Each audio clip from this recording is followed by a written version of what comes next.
اعوذ باللہ من الشیطان الرجیم، بسم اللہ الرحمن الرحیم۔ اللہ تعالیٰ اپنے بندوں کو تقوی اختیار کرنے کا حکم دیتا ہے کہ جسم سے بھی اور دل سے بھی صرف اللہ تعالیٰ کی عبادت کیا جائے اور اسی کا ہی خوف دل میں رکھا جائے۔ پھر اللہ تعالیٰ اپنے قدرت کاملہ کا بیان فرماتا ہے کہ تم سب کو ایک ہی شخص یعنی حضرت آدم علیہ السلام سے پیدا فرمایا ہے اور اس کی بیوی یعنی حضرت حوا علیہ السلام کو بھی انہی سے پیدا فرمایا ہے۔ حضرت آدم علیہ السلام سوئے ہوئے تھے، بائیں طرف کی پسلی سے حضرت حوا کو پیدا فرمایا ہے۔ جب آدم علیہ السلام بیدار ہوئے تو انہوں نے دیکھا اور اپنی طبیعت کو ان کی طرف راغب پایا اور انہیں بھی ان سے ہنس پیدا ہوا۔ حضرت ابن عباس رحمۃ اللہ علیہ فرماتے ہیں، عورت مرد سے پیدا کی گئی ہے، اس لیے اس کی حاجت اور شہوت مرد میں رکھی گئی ہے، اور مرد کو زمین سے پیدا کیا گیا ہے، اس لیے اس کی حاجت زمین میں رکھی گئی ہے۔ صحیح حدیث میں ہے کہ عورت پسلی سے پیدا کی گئی ہے اور سب سے بلند پسلی سب سے زیادہ ٹیڑھی ہے، اس لیے کہا جاتا ہے کہ اگر تو اسے بالکل سیدھی کرنے کی کوشش کرے گا تو توڑ دے گا، اور اگر اس میں کچھ کجی باقی چھوڑتے ہوئے بھی اسے فائدہ اٹھانا چاہے گا تو بے شک اٹھا سکتا ہے۔ اور پھر اللہ تعالیٰ نے ان دونوں سے یعنی حضرت آدم اور حضرت حوا سے بہت سے انسان مرد اور عورت چاروں طرف دنیا میں پھیلا دیے، جن کی قسمیں، صفتیں، رنگ، روپ، بول چال میں بہت اختلاف ہے۔ جس طرح یہ سب پہلے اللہ تعالیٰ کے قبضے میں تھے اور پھر انہیں اس نے ادھر ادھر پھیلا دیا، ایک وقت ان سب کو سمیٹ کر پھر اپنے قبضے میں کر کے ایک میدان میں جمع کرے گا۔ اللہ تعالیٰ سے ڈرتے رہو اور اس کی اطاعت اور عبادت کرتے رہو۔ اسی اللہ کے واسطے سے اور اسی کے پاک نام پر تم آپس میں ایک دوسرے سے مانگتے ہو، مثلاً یہ کہہ دینا کہ میں تجھے اللہ کو یاد دلا کر اور رشتے کو یاد دلا کر یوں کہتا ہوں، اور اسی کے نام کی قسمیں کھاتے ہو اور عہد و پیمان مضبوط کرتے ہو۔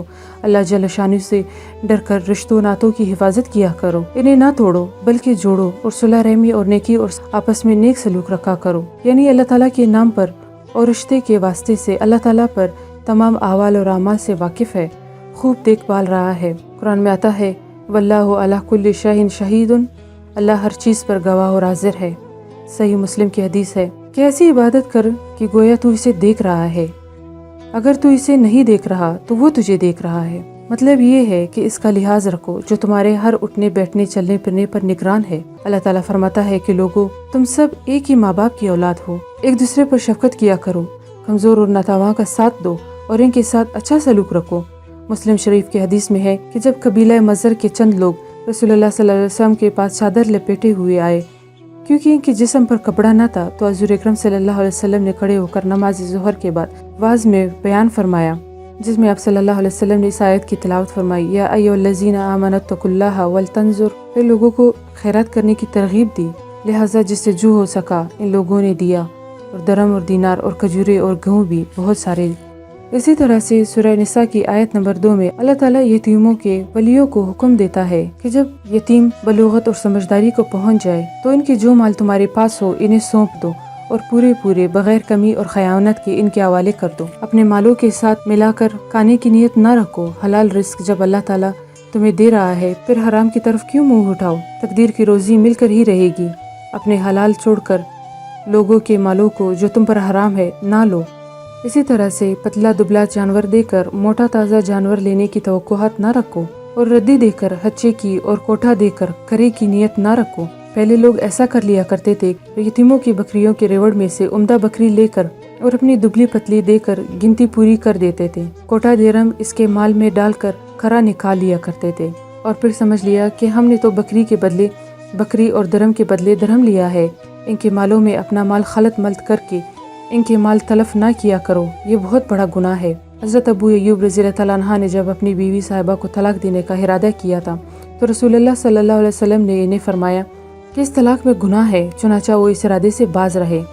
پھر اللہ تعالیٰ فرماتا ہے کہ تمہاری پرورش میں کوئی یتیم لڑکی ہو اور تم اس سے نکاح کرنا چاہتے ہو، چونکہ اس کا کوئی نہیں ہے، اس لیے تم ایسا نہ کرو کہ مہر اور حقوق کوئی کمی کر کے اسے اپنے گھر میں رکھ لو اور اس حرکت سے باز رہو، اور عورتیں بہت ہے جسے چاہو نکاح کر لو۔ حضرت عائشہ صدیقہ رضی اللہ عنہا فرماتی ہے، ایک یتیم لڑکی تھی جس کے پاس مال بھی تھا اور باغ بھی تھا، وہ جس شخص کی پرورش میں تھی اس نے صرف اس کے مال کے لالچ میں بغیر اس کا پورا مہر وغیرہ مقرر کرنے کے اس سے نکاح کر لیا۔ اس لیے فرمایا گیا کہ جب یتیم لڑکی کم مال والی اور کم جمال والی ہوتی ہے اس وقت تو اس کے والی اس سے بے رغبتی اختیار کرتے ہیں، پھر کوئی وجہ نہیں کہ مال اور جمال پر ماہل ہو کر اس سے اس کے پورے حقوق ادا نہ کر کے اس سے نکاح کر لیں۔ یعنی جن فرشتوں کو اللہ تعالیٰ اپنا قاصد بنا کر بیچتا ہے، ان میں سے بعض 2 پر والے ہیں، بعض 3 پر والے ہیں، بعض 4 پر والے ہیں۔ فرشتوں میں سے اس سے زیادہ پر والے بھی ہیں، لیکن مرد کو ایک وقت میں 4 سے زیادہ بیویوں کا جمع کرنا منع ہے۔ اللہ تعالیٰ اپنے احسان اور انعامات بیان فرما رہا ہے۔ اگر 4 سے زائد اجازت دینی منظور ہوتی تو ضرور فرما دیا جاتا۔ حضرت امام شافعی رحمۃ اللہ علیہ فرماتے ہیں، حدیث اور قرآن کی وضاحت کرنے والی ہے، اس نے بتلا دیا ہے کہ سوائے رسول اللہ صلی اللہ علیہ وسلم کے کسی کے لیے 4 سے زائد بیویوں کا بیک وقت جمع کرنا جائز نہیں ہے۔ حضرت امیرہ ازدی رضی اللہ تعالیٰ عنہ فرماتے ہیں، میں نے جس وقت اسلام قبول کیا میرے نکاح میں 8 عورتیں تھیں۔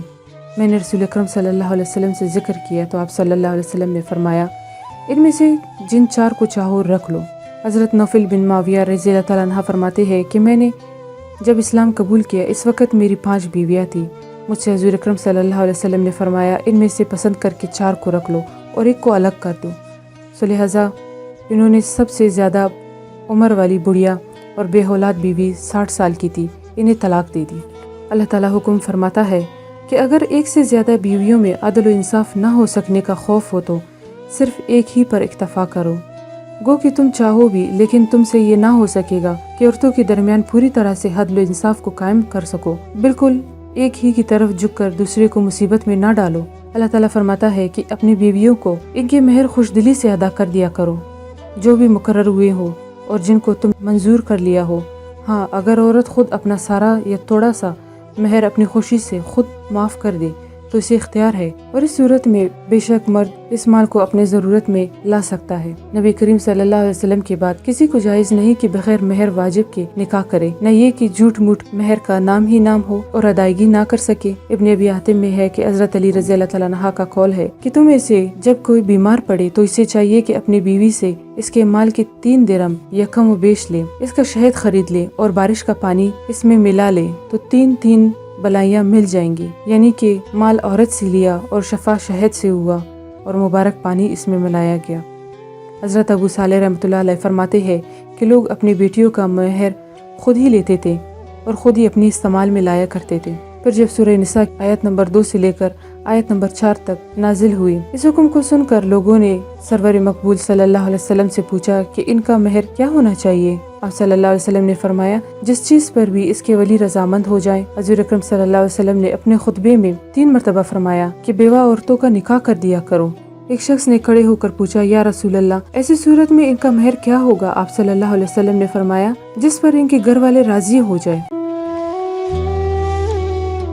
اللہ تعالیٰ ہمیں کلام پاک کو سمجھنے کی اور اس پر عمل کرنے کی توفیق عطا فرمائے، آمین۔ وآخر دعوانا ان الحمد للہ رب العالمین۔